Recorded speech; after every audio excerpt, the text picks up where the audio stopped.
Hello and welcome back to Transcending Ascension today as we finish off the Gospel of Thomas. Turns out we almost finished it last time. I just didn't notice. We have one very, very powerful, terrible way to end it with Jesus coming to Mary's rescue, but a little bit on the shady side for women here. So let's just dive right in and finish that off. And it's funny because I used to love the Gospel of Thomas until I read it out loud to you guys. And then I'm like, a lot of this stuff needs to be moved away from. Like, we have enough information now, like in the books I read now from like Dion Fortune and Ivan Antic, who's currently alive, as far as I know. We have deep, profound wisdom where there's a lot better information to be unpacked. But here we go with our last Gospel of Thomas. A little quote here. So 114, Simon Peter said to them, "Make Mary leave us, for females don't deserve life." Jesus said, "Look, I will guide her to make her male, so that she too may become a living spirit resembling you males. For every female who makes herself male will enter the kingdom of heaven." And that right there, right? There's lots of stuff besmirching women, but it's to be expected that back at that time that they would be coming after women in a disparaging way. But it does make one wonder how that's supposed to work. There's never been a female that became a Buddha. There's never been a female that became a Christ. So it does actually raise the question of, can a female actually ascend? Like, if you're in a female body, can it be your last life? Can this be the life that you reach through and actually become ascended in that life? And as a female, I find this a very interesting question to actually pose, because it's not just mentioned here in the Gospel of Thomas as a problematic issue. Buddha himself was quoted as saying, one of his disciples came to him and said, like, this woman wants in, she's fantastic, like she's following the way. And Buddha said no at first, just straight up no. Women are not allowed in here. And they pressed and they argued and they made a case for this woman. So Buddha, fine, let them in. But mark my words, the women will ruin it. And like, ouch. And Paul himself, although I'm not necessarily a fan of Paul, but Paul has a quote in the actual Bible where he says, if a woman's in church, she shouldn't talk or she'll embarrass herself. And I'm paraphrasing here, but ouch. And yeah, women can embarrass themselves. We are that yin energy. We are technically the negative. And this is we're not 100% this, but the female energy is the negative energy, is the yin energy, is the other side. It's the dark side of the yin yang symbol, is the female, right? So this is a good place to leave off, because I've always wanted to dive into this. And this is something that you won't find an answer that you enjoy in spirituality. The truth is like our souls are almost genderless. Like, our upper souls can have genders, but at the top of the top, that is the all that is God. There is no male or female. It's one, and he split into the two, and the one is both together. So ultimately, we know we're going to be fine. But does that mean we need to be male before we're finished? Can we ascend now? I'm not even sure if I'm definitely done being here, which probably means I'm not. I have my days where I'm like, I'm never coming back. And then I have other days, well, if it improves, I'll come back, you know? And the truth be told, my goal is enlightenment, but will I finish? We'll see, right? I have probably 80 more years to go, at least maybe 100. Depends how far we advance with the technology we're coming out with. I do see us getting to a place of living to 150 years fairly soon, definitely by the time I'm there. Will I be the one of them that gets to be there? Not necessarily, but I'm open to it, and we'll see, because you get to a point when you're older, where you don't even want to bother carrying on, where I don't see that point, because I'm never done. And retiring, this is a separate point, but retiring is often a death sentence to old people, and you can see it happen. Sometimes they thrive, but more often than not, they kind of just shrivel up and just die really quickly after retiring, because they no longer have purpose, because they've made their entire life out of this 9-to-5 3D reality that job was somehow important and somehow made them the person they are. That is not the truth. That's not who you are. And that's not the life I live. So I see myself thriving forever. My astrology says that I will get famous as I get older and be super famous when I die. Yay. So I guess the sooner I die, the sooner I'll be famous. Woo! But the truth is that all I'm interested in is ascension. So hearing these things of being stopped because you're a woman is concerning. There's a lot of women now that are on this path as well. This is no longer a male driven thing. In fact, in spirituality, it is now predominantly female because females are the ones that are called to spirituality. The yin energy is the more spiritual energy, the yang energy is the more materialistic energy. So, why it's the males? Because I'm guessing it's the balance, right? Because that ascension energy, that yin energy, would get balanced with their natural yang energy, which would help them create the perfect balance where women are already yin. So unless we find a way to pull in some strong yang energy, we're naturally, this is where you see a lot of women get really into the flippy floppy stuff. Like I mentioned last time, like unicorns and dragons and fairies, like you see so many of them. And not that that's not true, that's lovely. And I like that there is women pursuing that lovely avenue of spirituality, and same like chakras and sound healings, all necessary. But I see a lot of them get down that road and kind of stay there, where you notice the males really concerned with true enlightenment, which is where I find myself. And I've said before, I've always been more of an androgynous person. I mean, I definitely am a girl, but there's girls that are much girlier than me. Like I've never been, like I am hopefully balanced. Obviously, I'm going to be biased on that, but I see that place, and I am concerned with true enlightenment, true ascension, which is the place we should all find ourselves in.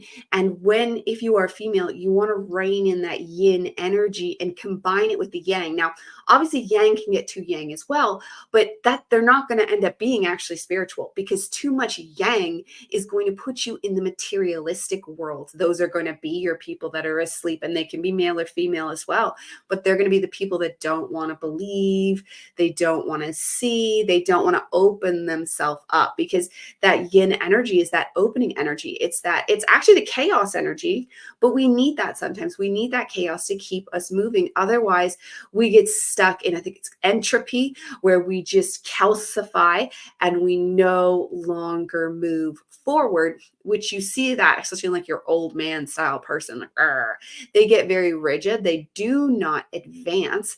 And you even see that out in the country, they get a little yangy, but it can be like that stable energy. So it's not like a bad thing, it's stable, it's reliable, but it also will not change, where yin is change, but it can be too much change and be very unstabilizing, causing chaos and problems. So can women ascend? I cannot for the life of me find a reason why not. And I'm talking from true connection, because I can connect up and pretty much get any answer I look for. I just have to know what I'm looking for. And I'm seeing no reason why not. However, tons of writings by smarter people than me, like Jesus himself. Here we go. Like, just in case for the people tuning in now that didn't see where this all started, I will guide her and change her into a man, because like she can't do it as a female. So you're going to change her into a man, like assuming for her next life, or he's going to change her soul, which I don't even see that being a fact, even Jesus or not. You're not going to be changing someone after the fact. That's just not, he means something there. That's one of those questions. If it was just this I was reading, I would just leave it alone. But many things have said that women can't do it. And I refuse to accept that as an answer. And like I said, I am biased. But and I'm not even guaranteed that I want to ascend, but should a woman hear that, you can't ascend, you're definitely coming back.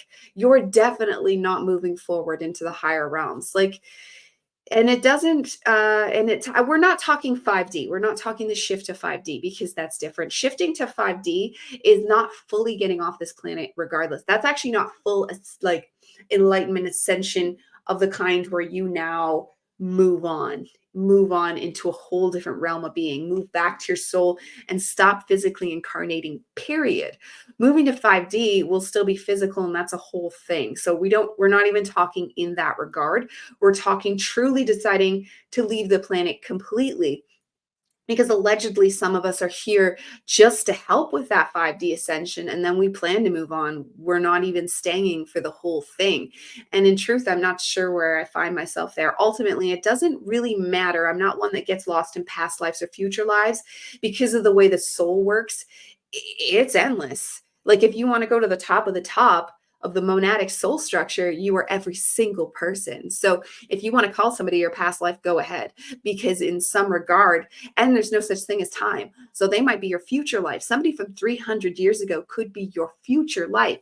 Like think about Jesus. There's a good chance Jesus is all of us combined together in that collective consciousness, Christ space that I'm always preaching. And we came down together as Christ consciousness to fix this all. Like that's how that works. That's how this timeline stuff works. That's how your head can spin. I was talking, of course, on Twitter. I love to, it's the best. But somebody said something like, we were all talking about, did you feel that big shift? And they're saying, if there was a shift, you wouldn't be asking about it. We are shifting constantly every single second during this video as I talk to you and mull through with my head, millions of thoughts popping into my head in a second.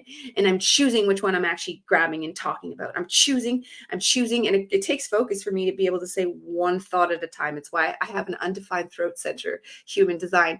But it helps me stay flexible in my ideas, which really helps me integrate in a ton of information to be able to synthesize it and bring it back out to you. But it does cause its own yin problems where I'm all over the place in my talking, and how I can tell the same story 5 times and you'll hear it 5 different ways. That's an undefined throat chakra, but it's actually very beneficial to me.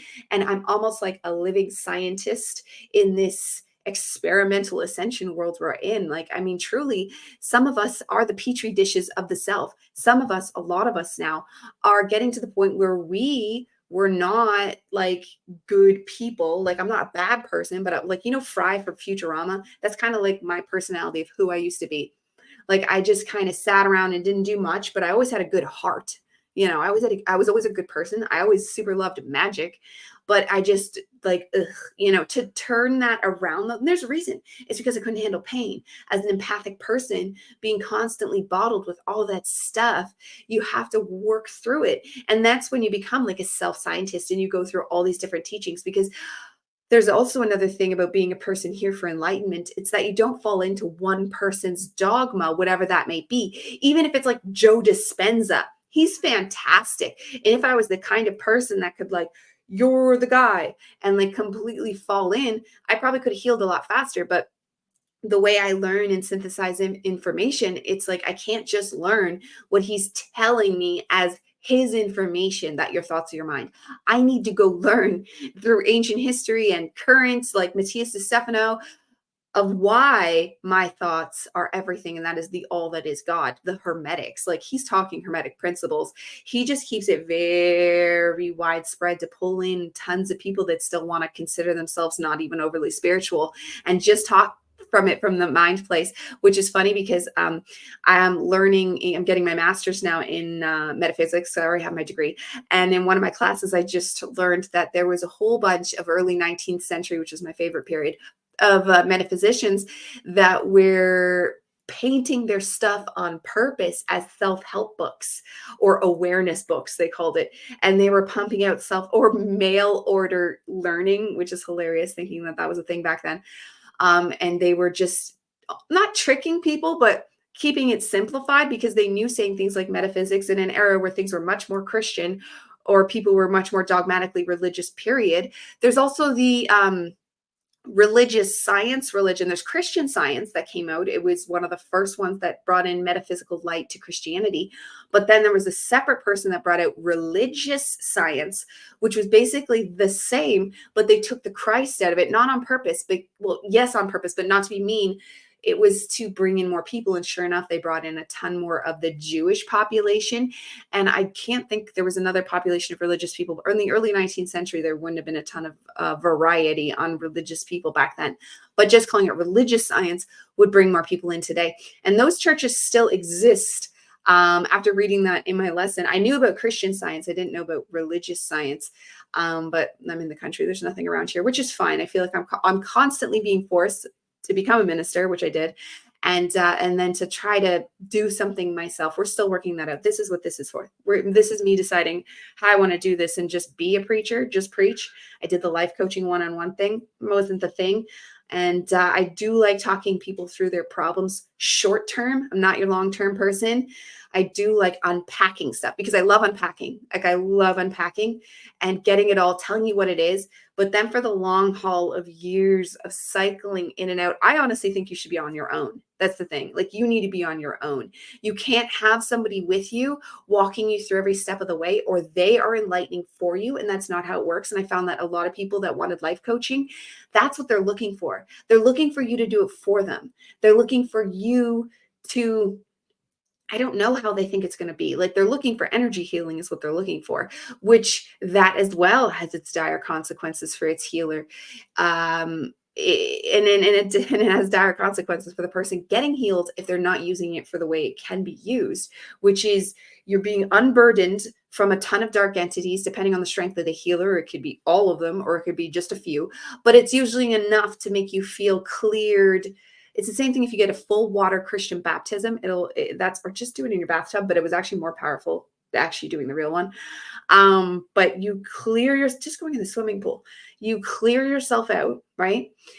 Singing bowls, which I have, they will clear you out. Okay. But if you don't change your thought patterns, Joe Dispenza style, if you don't change the way you think, all those negative entities are going to come right back. It's like telling them to shoo away, like the cats at your doorway, but you're still leaving food out for them. They're going to come back. So if you want negative entities to leave you alone permanently, then you need to change the thoughts that they were feeding on.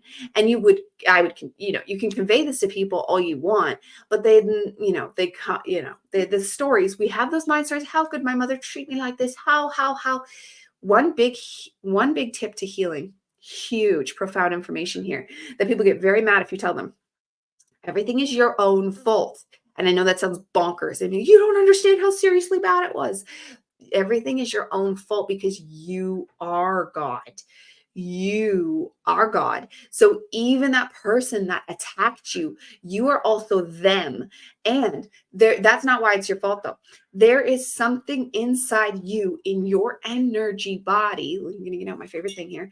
In your energy body. Okay, this is you. This is your energy body, right? Okay, let's just imagine all the orange spots are beacons of negative energy. Okay, they are pumping out signals to bring that to you. So if you have, and it could be past life trauma. It's funny because I get very angry about the witches and what they did to the witches. I'm not angry at witches. I feel like I was a witch for many years. So when people get mad that I talk against witchcraft now, it's only because those lessons are deeply ingrained into me that it is not the answer and it will cause you lifetimes of problems.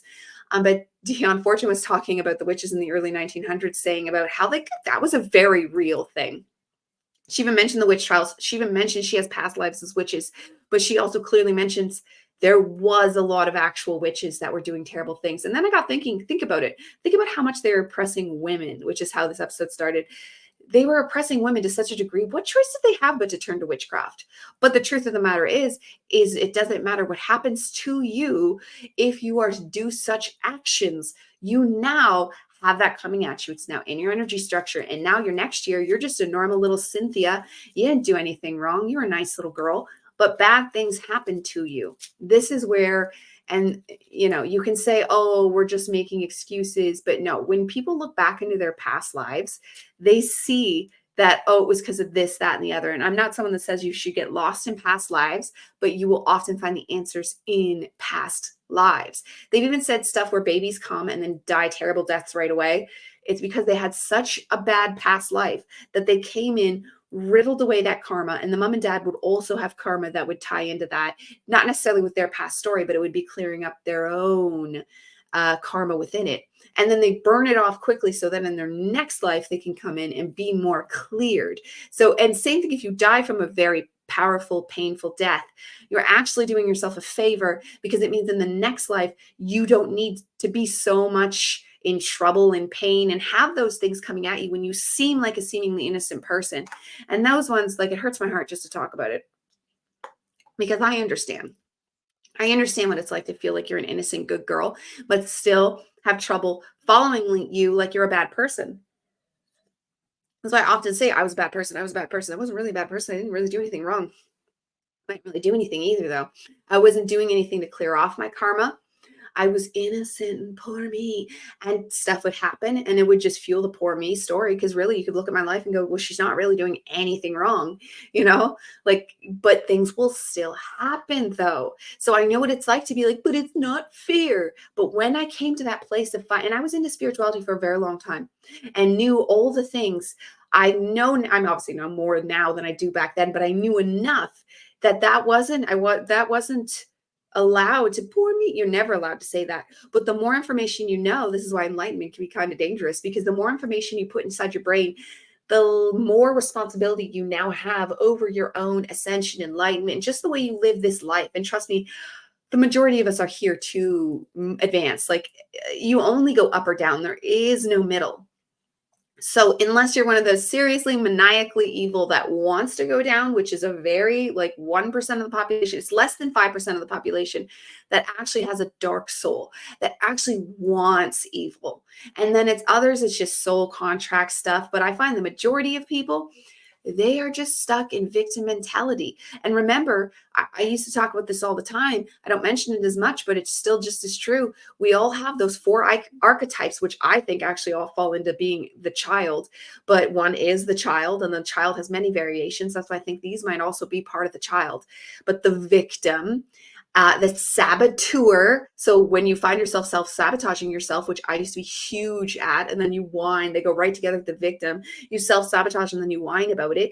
And then the last is the prostitute, which isn't what you think. They, like I heard it once, like even actual prostitutes aren't necessarily using that. It depends on the space they're coming from. Prostitution is your 9 to 5 job. Prostitution is doing anything your soul doesn't want you to do, but you do it because you think you have to, because you're going to get money, because somebody asked you to and you want to be nice. All those things are prostituting the soul. Prostituting is throwing yourself on that altar too in self-sacrifice. Oh no, the martyr. That's all variations of what could be considered prostitution. In the prostitution, everything is intention, period. Like your intentions mean everything, because the all is mind. So just because outside perspectives see that mind as doing something, that's going to make their mind generate this reality, but your intentions are what's generating your reality. So always, first and foremost, focus on your own intentions and how you want to live your life. And for the majority of us, that's going to be successful, but we need to learn being successful, it might not make you any money. Like I don't even make any money anymore. Like since I don't want to be a life coach, I'm not going to prostitute myself into staying there. I like just teaching metaphysics that currently isn't earning me any money, and I'm only paying out money for my degrees, that is okay. I'm actually in a better place with that. I feel better this way. I feel good when I am in my own authentic power. And that doesn't mean to have like this is one of those things where money can be good or bad, right? And there's so many different ways that we can do the simple things of, I used to sign my daughter up to way too much stuff, like swimming and dance and gymnastics and piano and musical theater. Oh God, there's been so many things. Right now, she's in only swimming. Oh, and she's finishing off her dance. She has her dance recital on this Sunday, but I had lowered it and taken her to some of the other ones because she was in a bunch of dances, like different kinds of dance. She's just in ballet. I let her pick one. She doesn't like doing them though. Like she says she likes it. When I pull her out, she cries. But the truth is, every time it's time to go to that class, whatever the class might be, I don't want to go. Okay. And we work. This has been a few years now. She's almost 8. And it's like, okay, Abigail, if this actually isn't the life you wanted, I don't like this. And then I realized like I'm hurting myself and making you do like all these things for what? For society standards, because I know that if you keep your children involved, well, they're going to be on the tablet less and they're going to be more successful. So when they hit those teenage years, they're not going to have deep welling angst because they have a skill. Like if your child has a talent, they are less likely to be sad. But we're keeping her in swimming because she really likes swimming. So we found the one thing out of all those things. So we're just going to pump all our efforts into swimming. And this can be the thing that she holds her self-esteem on to hold herself strong. If you have kids, or even if you have a teenager, it's not too late to get them a talent. That's just a side fact. That's very vital. If you have something that you can be proud of, you are not going to fall victim to so much negativity. Okay. So our original subject there said, can women ascend? Let's leave that question with the audience. My son is coming to get me. I can hear him. This was always meant to be a mini episode because I got started a little late today. But just, I mean, let me know in the comments, can a woman ascend if I truly wanted to leave this earth plane and move back to my spirit self? Everything I've ever read said no. But I guess I could try to prove them wrong, but I'm not even sure if I want to leave because I think I want to see 5D. I think so, but we'll find out. I'm just going to keep moving up on that spiral up that we are all heading, that Jacob's ladder, that tree of Kabbalah. Do you know Kabbalah? You've seen the tree of life. When you get to the top, it just flips again. It flips again. And it's the DNA strands. So it's all tied together. It never stops. You keep moving up and up and up and up and up and up until it's time to come back down. But that'll be a time and a place. For now, we're definitely going up as a collective. So thank you for being here on Transcending Ascension. I'll see you soon.